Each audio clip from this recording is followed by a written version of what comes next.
Okay, this is Volander for Greendawnify. Just showing you a small Space Marine army that I've put together specifically for a upcoming tournament that we have. It's a 750 point tournament. This is a place that me and Greendawnify usually go. We've never gone and played a tournament using 6th edition rules. We've played numerous games here at the house, just trying to learn over the last few weeks, almost a month now. So we are still kind of learning, have some issues, especially me, understanding and figuring out what's the difference between 6th and 5th edition. But anyway, for this particular tournament, it's a very small tournament, 750, three games, and basically it's to allow people to kind of understand 6th edition a little bit more and just have a little game. This actual deployment here, this group, I have 2 tactical squads of 10 Space Marines each. One of them has a sergeant, 9 Space Marines, one with a missile launcher, one with a flamer. My HQ would be the chaplain. He'd probably run with these guys that I'm planning on putting in a drop pod. The drop pod itself, I added I think it's called Deathwind missile launcher. It's like that big blast, strength 5 weapon blast. The other tactical squad I have is just 10 Space Marines, one being a sergeant, one guy having a multi-melta, which is this guy here, and the other guy having a missile launcher. Both those things are just little free things that you have instead of taking bolters. Just in case there's like a capture and control type of situation. Another squad of scoring units, these scouts here, and typically what I do is I just add like a missile launcher. This is really like a Hellfire missile. I'm not quite sure what it's called, but I just call that my big missile launcher there. That's also free for the scouts. Or no, actually it's 10 extra points, I think. Yeah, that's right. Then for another dedicated transport, I usually just bring a Rhino, just basic 35 points, just your normal bare bones gun up here. And the new addition, what I've added to my army, one of the new things I've added is a Thunderfire cannon. This is actually something I kind of homemade, scratch built with a small little tank and a couple other little pieces of 40K bits. And with the Thunderfire cannon, you also get, in the profile, you get a Tech Marine, which has a 2+ armor save. He comes with a harness, which has like 2 servo arms and like a plasma gun, I believe. Look here in particular, but yeah, it's like the servo harness and servo arms, and they're pretty good when he's attacked. They're strength 8, ignore armor saves. He has initiative 1, so it's like a power claw almost. But the good thing about him is he has a special couple special rules. They are bolstered defenses, where you could actually make a cover save 1 better, like if you have a fortress, or like a cover save that's like a +4 cover. You could make him turn it into a +3 at the beginning of the game, and then typically you would just put him inside there, so it's it gets a little bit better cover save. He also has something called the Blessing of the Omnissiah, and that allows him to it allows him to repair a destroyed weapon if he rolls a certain, I think a 5 or more. So it's just something to go along with Adeptus Mechanicus, the Tech Marines, and Adeptus Mechanicus, yeah. So anyway, that's kind of good. The actual Thunderfire cannon itself, I mean, it's only 100 points, and from what I read, it comes with the Tech Marine included. So the Tech Marine by himself, it'd be kind of silly just to buy him by himself. it's best just to come with the Tech Marine, or with the Thunderfire cannon, because he's included with the servo harness and all that other stuff. But the Thunderfire cannon, it shoots blasts, 4 blasts, and you can either have surface detonation, air burst range, or subterranean blast. First one is a strength 6, AP 5. Second one, the air burst range, is a strength 5, AP 6, and it ignores cover, so that's pretty good if you guys have guys that are in cover. And a subterranean blast is a strength 4, no AP at all, but it does cause the people on the next turn to have to roll for difficult terrain. So I really don't see a reason for doing that one, but I really do like the surface detonation and the air burst range, because air burst range could take away cover saves possibly, and well, yeah, it will, and surface detonation would take away, well, it's just very strong. Just to kind of let you know, Greendawnify and myself, we put together a little 750 point army, which obviously this is my 750 point army, and he put together like 330 boy mobs with knobs. And yeah, one was Slugga boys, normal orc boys, and 2 groups of shooter boys. And you know, he actually won the game, because what we were doing was basically like an annihilation type game, Purge the Alien, I think it's called in 6th edition. But he basically won because he got Line Breaker and he killed my warlord. And the thing that happened is that he had so many orcs that I just couldn't kill them all. But surprisingly enough, this Thunderfire cannon, at the end of the game, he had like 4 orc boys and a big mech and a knob. And if you think there's like 90 orcs in total, he had about 5 or 6 left. And this thing killed perhaps 2/3 of them, because again, it's all AP 5 or AP 6. He got no cover saves, and even when he was in cover, I used the subterranean blast, or no, the air burst range, so he was ignoring cover. So you know, it was a very close game. You know, it was actually a very fun game, but I did lose. But as far as the 750 point group, I really think this is the best I can do for Space Marines. I am going to try to put together a 750 point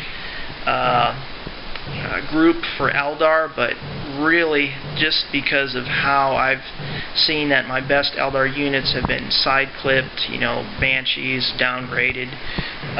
The mechanized type of list that I usually run can just be glanced to death and shot and just put out of commission. So I think I may go with that, with the Space Marines. Unfortunately, I may not. This may be the first time I do not play a tournament with the Eldar, but provide your comments if you'd like, and that's all I have. Okay, I just thought it would be fun to do a little continuation of this video. Here again is my 750 point force. The drop pod, 2 tactical squads, chaplain as the HQ, the scouts, Rhino, Thunderfire cannon, and Tech Marine. I thought it'd be good to do a continuation by showing my army, Space Marine army in total. So it's grown a little bit since my last update. Typically what I do, I'll kind of talk about each little individual unit. Typically in a game, like if I was playing Apocalypse or something big enough to hold everyone, I would usually put my chaplain with these guys, to these Terminators, to allow them to hit more, and then typically I just put, perhaps sometimes I make this into a Vindicator. I also have like a little storm shield up here, like a little bulldozer blade. So basically, in addition to what I showed for that 750 points, I have an additional 10 scouts. Usually I give them these little missile launchers. You know, I have some guys, presumably like the sergeant with a little plasma pistol, things like that. Another group of Space Marines, tactical squad, just have this guy. Typically what I've started to do is painting the sergeants, their hat's red, just to kind of distinguish him a bit. This guy looks kind of cool. I converted him, put some Space Marine gear, or some Terminator gear on him. This little double-bladed deal, I usually make it like a power sword. Him being a sergeant would make him get 2 assaults, so 3 on a charge, so that's kind of cool. Again, my normal Terminators with the +5 invulnerable saves, they do have those shooter guns. My other Terminators that I've started to use with the 3+ invulnerable save with the storm shields. I did put 2 guys in that had the lightning claws just because I thought they looked cool, but when I really have a fear of losing all those guys, I do have all of them with storm shields and thunder hammers. As I said, I usually have the chaplain go with them just to provide the ability to reroll hits. Here I have my librarian. This is actually really good now with 6th edition. I usually give him the upgrade for, usually he's 100 points, add 50 points to make him two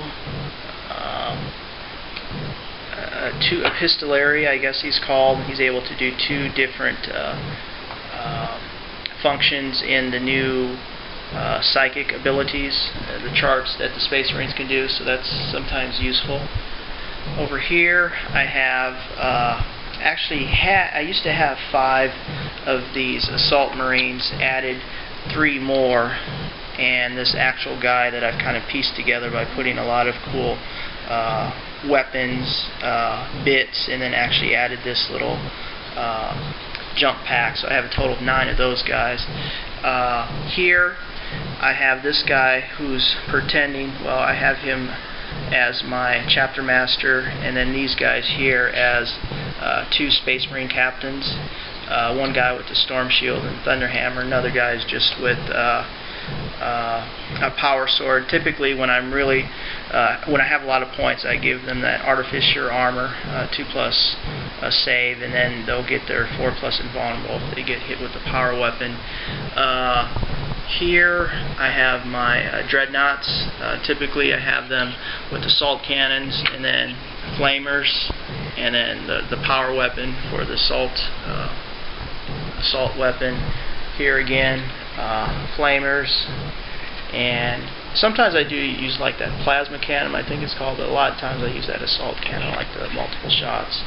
Again, because they are, I think they have 3 hit points, so they can be glanced to death fairly easily as well, so they've kind of been diminished, and I'm trying not to take as much as I used to. Finally, my biggest addition, and I said I never would get one, but I finally broke down and got myself a Land Raider. And I just painted this guy up. I really like the ability since it's an assault vehicle. What I've been doing lately is I put these assault Terminators in there, like move it 6 inches to allow for full shooting abilities, and then have these guys come out 6 inches and then have the ability to assault when they do come out, since they have that special ability, since they're Assault Marines, Space Terminators. You could have a variety of different weapons here, but what I've been doing lately is just have a multi-melta, like a heavy bolter, and I really like doing flaming with these shots. Typically they're just like heavy, or maybe they're just bolters, twin-link bolters, but I really like giving flamers to them, especially since this is a Salamander army. They're really good with flamers, or at least that's what they're very adept at using. And since I usually fight a lot of orcs and Tyranids with Greendawnify's hordes, I like just getting up close, flaming them, shooting them, having my Assault Marines come out, and then assaulting. And even though my initiative is very low, it's very hard for those Hormagaunts to, well, obviously they can still kill them, but they'll be getting 2+ saves. Then when it's their turn, they get their reroll hits because of this guy, and they're wounding on 2s, and I've been able to do some damage with that. Not all the times it's been successful, but just them being protected versus walking off the board, it's very beneficial, because obviously this is 14 to penetrate all the way around. It's even very hard to glance to death, because it has 4 hit points and or construction points, and you need a 14 unless you have a bright lance to bring it down. So that's my army. I've put together various odds and ends of different pieces, and when I add them up, if I kind of put everything to the total abilities of what I could, with all the power fists and artificer armor and all the different little multi-meltas and things like that, I could probably get close to 3,000 points here. But if I just go pretty plain Jane, I could get like about 2,600 out of this group right here. But it's close to 3,000 if we ever do a apocalypse game, which I think would be fun to see what happens. And I'd like to see that happen with an orc versus salamander, or I would not want to go against Eldar with this, just because I think these guys would just really take the Eldar to town. But we'll have to see. Maybe we'll try to do some of those videos in the future, some of those battle reports. Right now we've been focusing a lot on the orcs and the Tyranids, but I think we're overdue for some Eldar Space Marine battles. That being said, I think I'm going to sign off here, and give me a comment if you wanted to about my original my first part of my post, which was a 750 point army. See if you have any suggestions, perhaps like things I could change, or you think it's actually better to try to put together a 750 point Eldar list. I went one time with Eldar 750, actually came in 4th out of 10, but with the 6th edition rules, I just do not see that happening again. So I will let it be at that, and talk to you later.